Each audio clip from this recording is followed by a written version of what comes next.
Notre vulgarisation de ce jour a pour titre « L'univers est ici du trou noir selon la Bible ».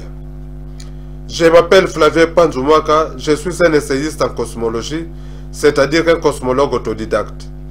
Mes recherches en cosmologie, qui est la science qui étudie les origines, les structures et l'évolution de l'univers, sont concentrées sur les versets en consonance scientifique contenus dans des livres sacrés. Les résultats de ces recherches font qu'à ce jour, je suis devenu l'inventeur du modèle cosmologique universel et de l'astrothéologie. Jusque-là, ce sont les astrophysiciens qui nous parlent de l'univers, de l'origine à nos jours. Mais depuis l'invention du modèle cosmologique universel en 2020 par un non-astrophysicien, la Bible commence à nous livrer ses secrets sur l'univers d'une manière que ni les astrophysiciens ni les théologiens ne l'ont jamais entendu. C'est pour dire que si le modèle cosmologique universel est bâti sur le fondement de la cosmologie et de la théologie, dans sa branche du principe de la création du révérend Dr Samuel Moon, il n'est ni le mal prolongement, ni la copie d'aucun modèle scientifique. C'est plutôt la restitution scientifique et actualisée du schéma biblique de la création. Cette restitution nous révèle beaucoup d'énigmes que la science n'a pas encore découvertes. La plus grande dont j'attends à ce que le monde en parle, c'est la découverte de la description et de l'évolution de la sphère de l'enfant Big Bang dans la Bible, qui, jusque-là, demeure encore un mystère pour la science. Ainsi, le modèle cosmologique universel, qui intègre le modèle de cordes du physicien italien Gabriele Veneziano, et le modèle standard, est le seul modèle qui présente le schéma complet de l'univers par rapport aux autres modèles.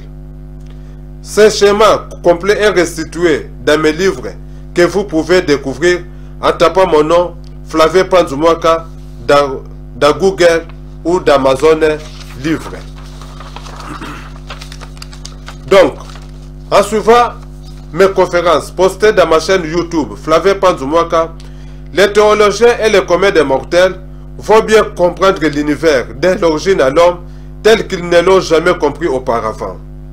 Quant aux astrophysiciens, ils vont découvrir que le schéma biblique de la création répond aux observations et aux expérimentations, retrouvant ainsi sa place du premier schéma cosmologique écrit depuis l'Antiquité dans des papyrus il y a de cela 1500 ans avant Jésus-Christ. Nous avons dit dans les présentes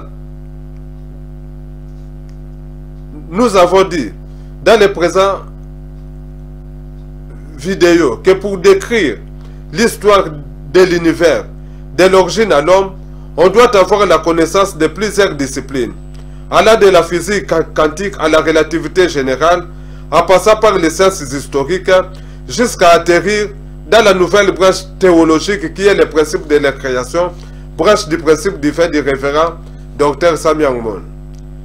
Actuellement dans l'univers, personne n'a toutes ces connaissances à lui seul. Voilà pourquoi les astrophysiciens ne nous présentent qu'un seul aspect de l'univers basé sur la limitation de leur connaissance. Le schéma biblique de la création, attribué à un seul philosophe, qui est le prophète Moïse, est le seul schéma qui nous parle de l'univers, de l'origine à l'homme d'une manière graduelle. En suivant sa restitution dans ma chaîne, vous aurez la connaissance du schéma complet de l'univers qui est aussi inédit pour la science. J'attends à ce que le monde en parle, avais-je dit. C'est pour dire que le modèle cosmologique universel n'est pas seulement un schéma démonstratif qui vient prouver que les versets du schéma biblique de la création sont fondés ou que Dieu est le créateur de l'univers, mais c'est un schéma cosmologique, même s'il restitue scientifiquement le schéma biblique de la création et non la Bible entière. La restitution scientifique du schéma biblique de la création m'a pris plus de 10 ans de recherche. En effet, depuis 3500 ans que ce récit a été écrit, je suis le premier à venir le restituer. Les anthropologues et les traducteurs, en mettant les conjonctions, l'ont rendu seulement lisible. Mais les textes antiques ont des significations différentes de ce qu'on lit, car leurs auteurs n'avaient pas assez de mots pour exprimer ce qu'il voyait ou ce qu'il pensait, d'où il recourait parfois aux caricatures. Entrons maintenant dans le vif du sujet, à savoir l'univers est ici du trou noir selon la Bible. Cela est écrit dans les versets. Au commencement, Dieu créa le ciel et la terre. La terre était invisible et vide. Il y avait des ténèbres à la surface de l'abîme et l'Esprit de Dieu se mouvait sur les eaux. Genèse 1-2, Bible version 70. Pour découvrir où on parle du trou noir dans ce verset biblique, il faut d'abord comprendre ce qu'on attend par un trou noir. Sur la terre, quand on parle de trou, on voit une cavité, un creux dans une surface ou une perforation qui traverse quelque chose de part en part. Si ce trou est trop profond et que le fond devient invisible à l'œil nu, cela peut aussi être qualifié d'un trou noir. Toutefois, les trous noirs spatials ont des significations différentes des cavités terrestres. Tout d'abord, l'espace est déjà vide, donc c'est déjà un trou. Donc, les trous noirs ne sont que des trous à l'intérieur du trou. Comment pouvons-nous comprendre ce phénomène ou expliquer ce phénomène au commun des mortels? Je me suis toujours référé aux prédictions du physicien britannique Stephen Hawking qui disait que bientôt il y aura un modèle qui rendra accessible la compréhension de l'univers à tout le monde. Le modèle cosmologique universel s'inscrit dans cette lignée. Donc, je disais que l'espace est déjà un vide, c'est-à-dire un trou dont la science ignore encore les frontières et qui contient toutes les galaxies. Par là, nous disons que les trous noirs ne sont que des trous à l'intérieur du trou, c'est-à-dire des trous à l'intérieur du vide spatial. Comment ces trous-là, appelés trous noirs, se sont-ils formés à l'intérieur du trou spatial qui est l'univers? Pour répondre à cette question, revenons encore à la planète Terre, notamment dans le vide spatial qui nous est visible. Un astrophysicien averti ou philosophe entreprendra de nouvelles recherches à travers ce que nous allons dire. Le modèle cosmologique universel est venu relancer beaucoup de recherches dans l'astrophysique. Je disais que pour comprendre comment les trous noirs se forment à l'intérieur du trou, qui est le vide spatial, nous devrons d'abord comprendre comment les choses se passent sur la Terre, sur des phénomènes qui nous sont visibles à l'œil nu.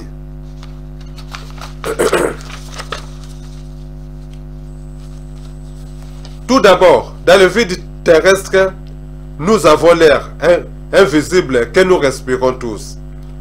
Parfois, il nous semble statique. Mais quand on commence à le sentir à travers notre être ou à travers les mouvements des arbres, on parle de vent. Comment cela se crée-t-il?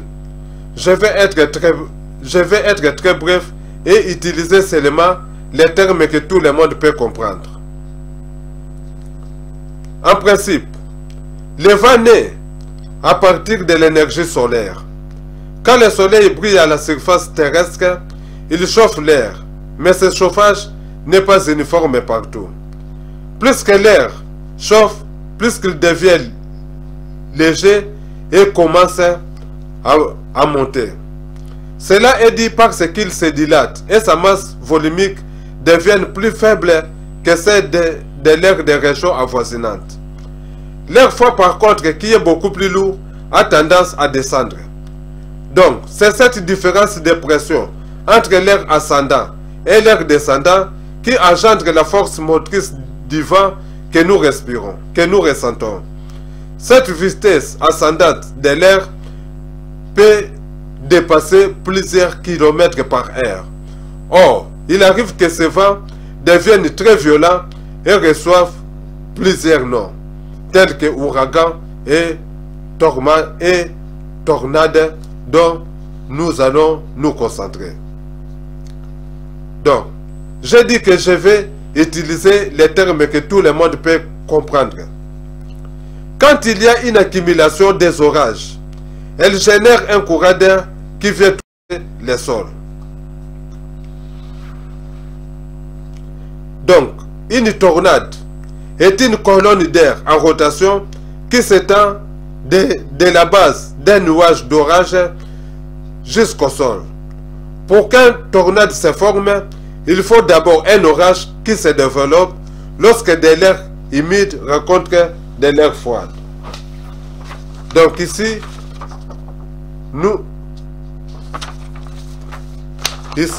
nous avons une tornade. Au sommet, vous voyez les nuages blancs et puis il y a une colonne qui descend jusqu'au sol, qu'on appelle la tornade, et c'est cette tornade dont nous sommes en train de parler.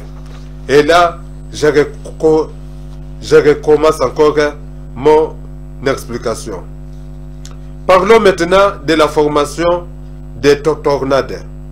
Quand il y a une accumulation de nuages au ciel et qu'elles produisent beaucoup de mouvements, on parle d'orage. Elle génère un courant d'air qui vient toucher le sol. Donc, une tornade est une colonne d'air en rotation qui s'étend de la base d'un nuage d'orage jusqu'au sol. Pour qu'une tornade se forme, il faut d'abord un orage qui se développe lorsque de l'air humide rencontre de l'air froid. Toutefois, une tornade est un petit phénomène comparé aux ouragans. Par rapport à la tornade qui se forme entre les nuages et le sol, l'ouragan se forme dans l'océan causé par sa chaleur qui chauffe l'air.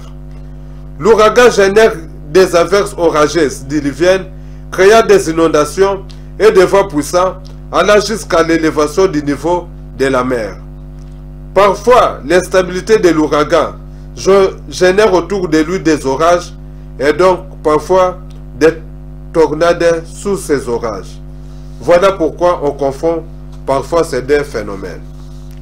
Tout ce qui nous intéresse dans tout ce que nous venons de dire, c'est la colonne rotative qui s'étend des nuages jusqu'au sol lors de la tornade.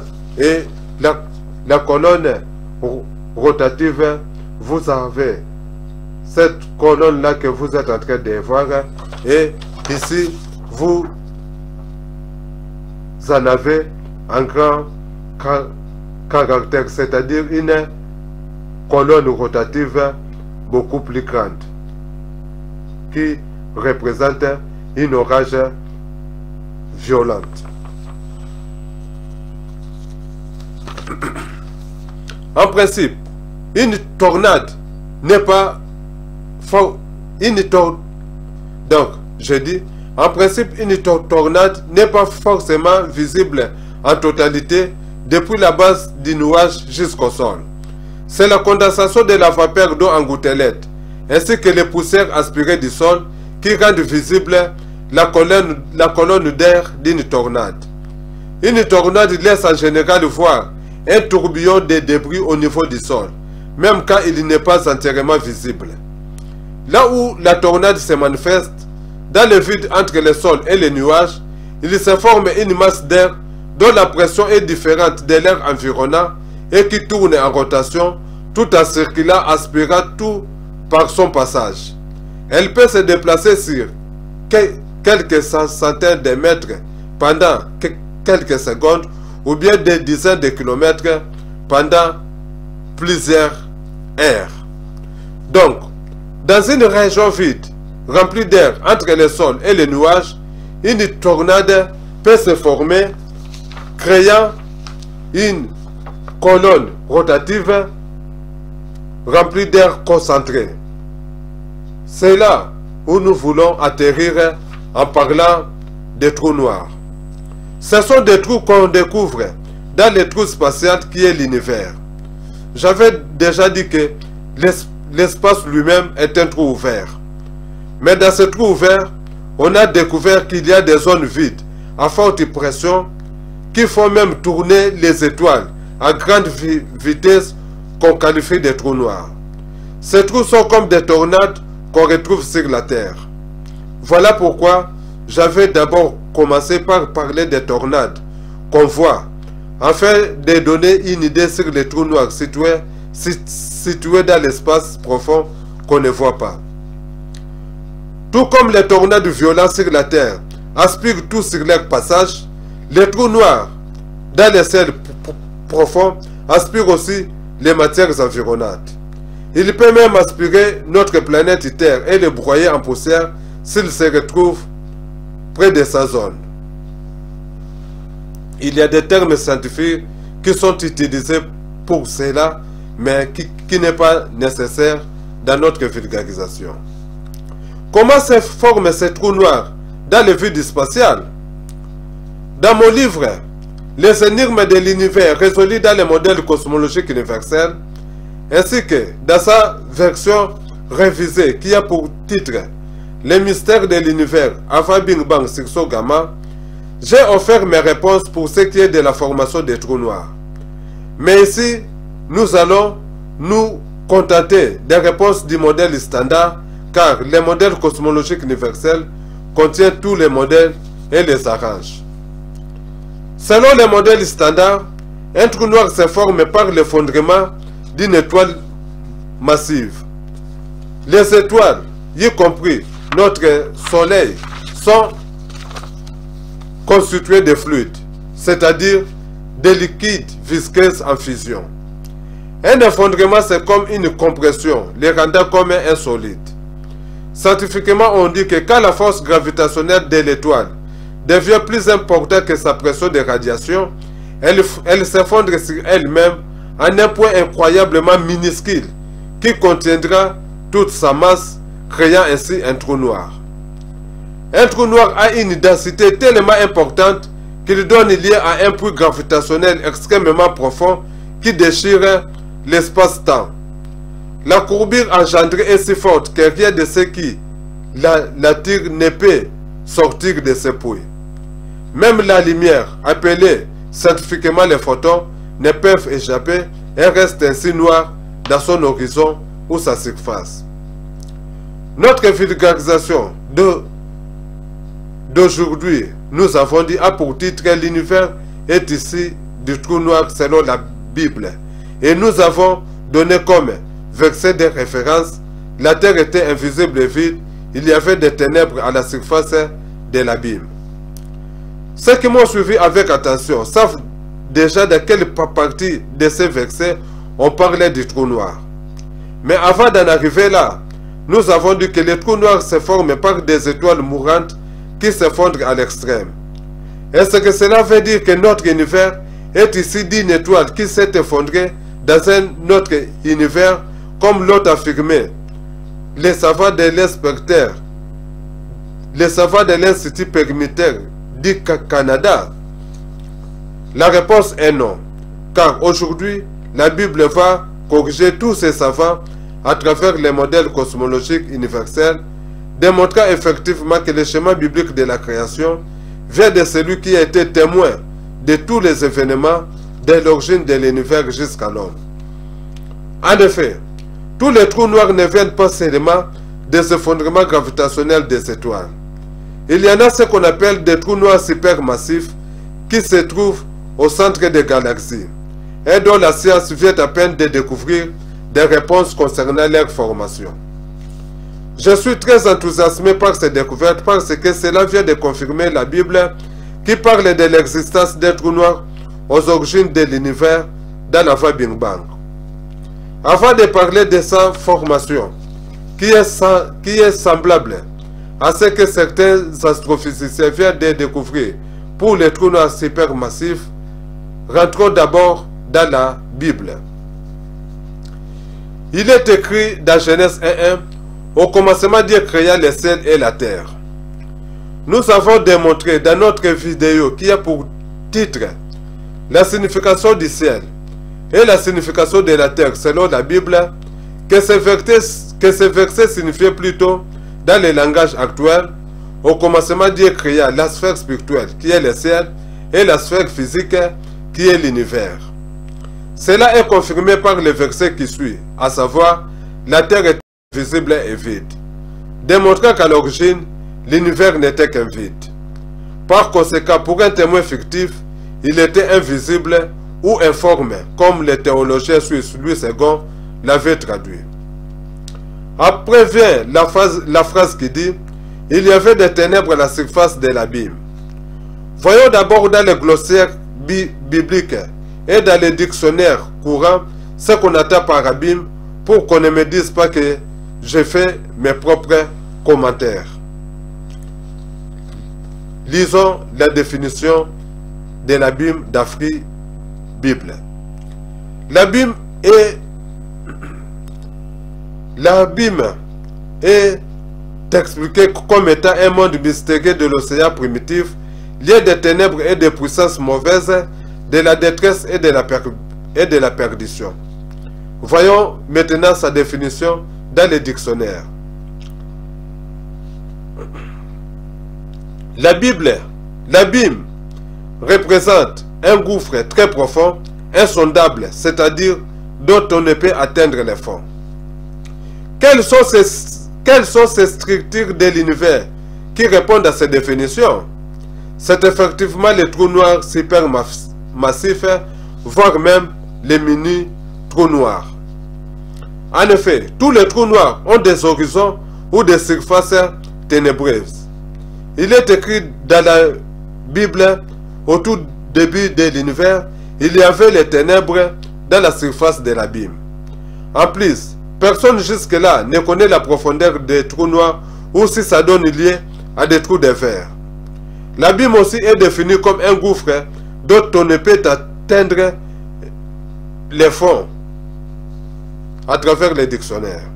Enfin, toutes choses qui entrent dans un trou noir ne peuvent plus ressortir. L'abîme aussi est défini comme un lieu de ténèbres et de perdition. Donc il n'y a aucun concordisme qui vienne de moi. Si c'est lui qui a donné le nom de trou noir connaissait la signification de l'abîme, il aurait tout simplement donné à ce trou noir le nom des abîmes. Et si la Bible a été écrite à notre époque, à la place de l'abîme, on parlera du trou noir. La question que nous devrons nous poser maintenant est: comment cet abîme, cette première déformation du tissu de l'espace, cette sorte de trou noir, selon l'expression du physicien italien, le professeur Gabriele Veneziano, s'est retrouvé dans la sphère de l'avant Big Bang? Comment s'était-il formé? Comme je l'avais dit, certains astrophysiciens, et non les moindres, ont parlé d'une étoile qui s'était effondrée dans la période d'avant Big Bang, comme si l'univers n'avait pas de commencement. Mais aujourd'hui, ils sont surpris d'apprendre que, selon la Bible, l'univers était vide au départ, sans structure matérielle visible. Alors, comment l'abîme ou cette sorte de trou noir s'était-elle formée?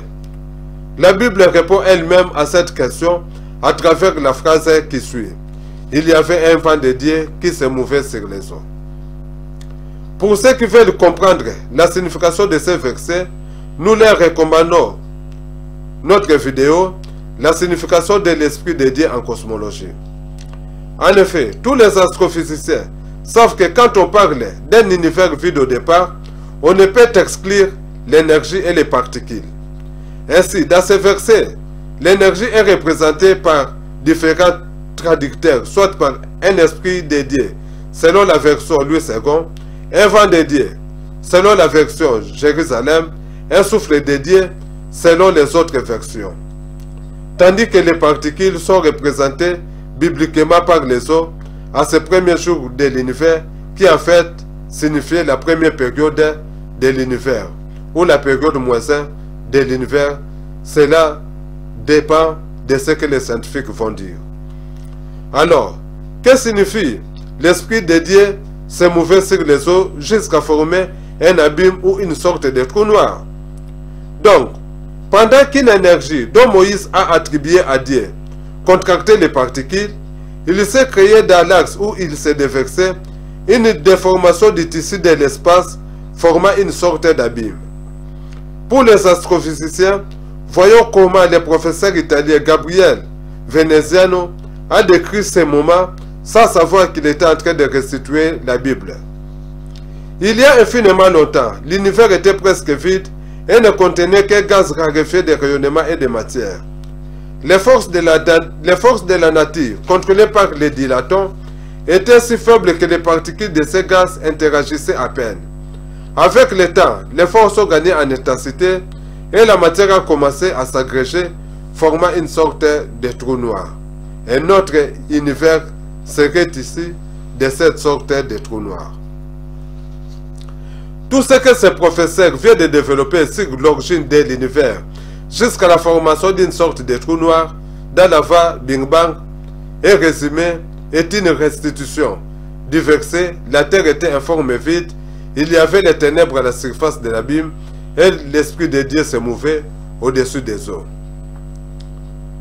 J'avais découvert l'explication de ces professeurs après la publication de mes livres. Donc, tous ces versets ont été déjà développés dans ma chaîne YouTube Flavien Panzumwaka. Mais comme je vous ai dit, la formation de cet abîme biblique a suivi les mêmes processus que les astrophysiciens viennent de découvrir pour la formation des trous noirs supermassifs. Alors, suivons leur déduction telle que nous l'avons découvert dans les magazines. Dans les magazines Science et Vie, numéro 12, 63 décembre 2022, dans l'article qui s'intitule « La nouvelle histoire des trous noirs supermassifs de Benoît Rey ». Dans cet article, l'auteur parlait de ce qui s'est passé dans l'après-Big Bang. Mais nous lui disons que c'est le même scénario aussi qui s'est déroulé aussi dans la voie Big Bang au moment où il n'y avait que le chaos. Donc, l'abîme ou le premier trou noir d'avant Big Bang aurait émergé spontanément sans passer par les stades étoiles. Bibliquement, au départ, l'univers était vide, représenté par une terre invisible et vide, avec une énergie qui se mouvait sur les particules, représentée par les versets, un esprit de Dieu se mouvait sur les eaux. Avec le temps, ces particules, appelées eaux bibliques, sont attirées par une sorte d'étoile cosmique tout en se contractant dans un axe. Au cœur de cette toile régnait l'enfer, car c'est là que s'accumulait tout ce qui était des versets. Il y a un effondrement dont la température monte soudainement en flèche et enclenche une sorte de réaction thermonucléaire formant une sorte de proto-étoile. C'est par là que la phrase biblique a suivi, à savoir que la lumière soit et la lumière fut. Le nom de Dieu n'a été évoqué que pour démontrer que les processus faisaient partie de son plan, et non que cela était dit par un hasard de la nature. À la suite des temps, tout fut condensé, formant ce que le physicien belge, l'abbé Georges Lemaître, a qualifié de l'atome primitif et la science de l'univers condensé. La Bible a toujours maintenu les noms hauts par manque de termes scientifiques à l'époque. Ainsi, après la condensation extrême qui a permis à toutes les extrémités de bénéficier d'une même température, il y eut Big Bang, qualifié par la Bible de la séparation des eaux d'avec les eaux au second jour biblique ou à la seconde période de l'univers. Voilà les étapes que notre univers a traversées de l'origine jusqu'au Big Bang selon le schéma biblique de la création, dont chaque événement est détaillé dans mes vidéos. Donc, la déduction selon laquelle les versets « il y avait des ténèbres à la surface de l'abîme » veut dire qu'au commencement de l'univers, il y avait une énergie ou une force qui contractait les particules jusqu'à créer une sorte de trou noir dont notre univers a émergé, fait partie du modèle cosmologique universel.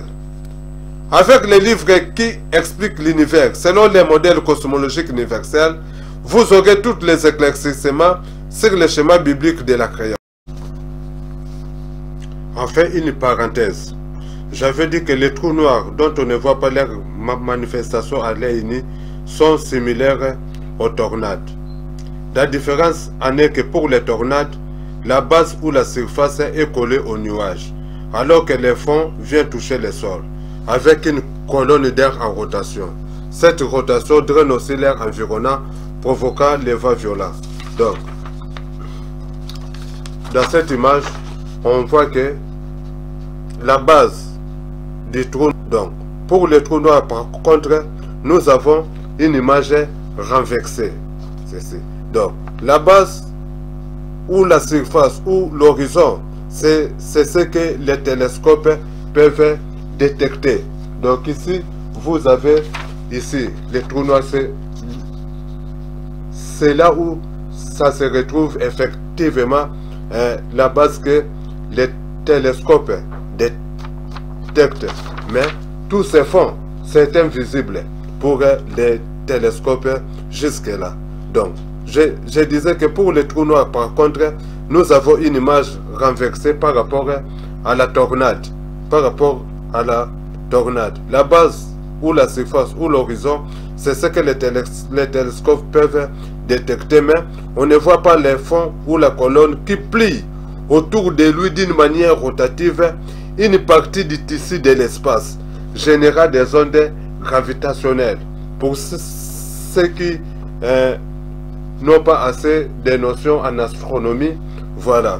Donc, je disais que cette rotation, je disais que la colonne qui plie autour de lui d'une manière rotative, une partie du tissu de l'espace, générant des ondes gravitationnelles. Donc, pour les minus trous, c'est ici. Pour les mini trous noirs, c'est ici, au fond, que devraient se retrouver les noyaux de l'étoile qui les font tournoyer. Pour les trous noirs supermassifs, c'est aussi ici, au fond, que se concentre la matière qui les font tournoyer. D'après mes recherches, les premiers physiciens à avoir parlé de la formation d'un trou noir sans passer par une étoile, c'est le physicien italien Gabriele Veneziano. La deuxième personne, c'est moi. Quand je me demandais comment un abîme pouvait se retrouver dans une terre invisible et vide. C'est à ce moment-là que j'ai offert l'explication dans mes publications avec le langage d'un profane sans me référer à aucune inspiration scientifique. Ce n'est que plus tard que j'ai découvert que j'étais abouti aux mêmes déductions que le physicien italien Gabriele Veneziano. Donc, en me basant sur la Bible, j'explique mieux le schéma de l'univers que les astrophysiciens. Je ne sais pas si un jour l'État d'Israël ou l'Union astronomique internationale vont reconnaître mes prouesses. L'État d'Israël parce que le schéma biblique de la création fait partie de la sagesse des ancêtres juifs. Aujourd'hui, avec l'explication de la formation du trou noir supermassif, sans passer par une étoile telle que nous venons de le lire dans ce magazine Science et Vie numéro 1263 décembre 2022, la science vient de confirmer nos prédictions, même si c'est encore au niveau des hypothèses.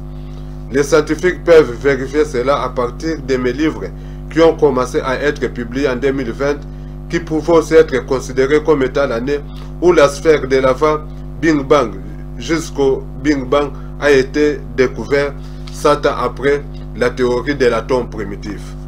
Mes livres viennent d'apporter un nouveau souffle dans la théologie et une révolution dans la science. Parmi ces livres, vous avez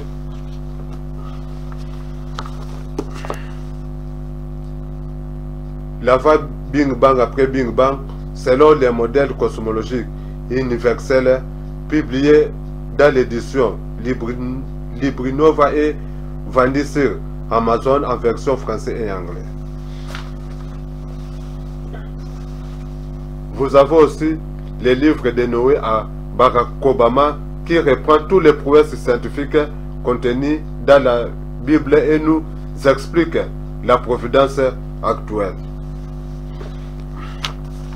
Je suis prêt à répondre aux invitations de tous les médias et des facultés de théologie. Pour ceux qui veulent entrer en contact avec moi, mes emails sont flavio.panzo@gmail.com ou panzoflavio@gmail.com. En attendant de passer à la prochaine vulgarisation qui a pour titre un trou noir ou la Bible biblique dans l'avant Big Bang, et qui nous dévoilera encore de nouveau les versets. Dans une terre invisible, il y avait les ténèbres dans la surface de l'abîme. Nous recommandons ces magazines de sciences et vie, à ceux qui s'intéressent à l'astronomie afin de recevoir en temps réel les informations sur l'univers. Pour passer à la prochaine vidéo, nous allons un peu nous rafraîchir la voie avec ce jus de raisin de l'éco plus de l'entreprise Leclerc. Ok, merci, à nous revoir à la prochaine.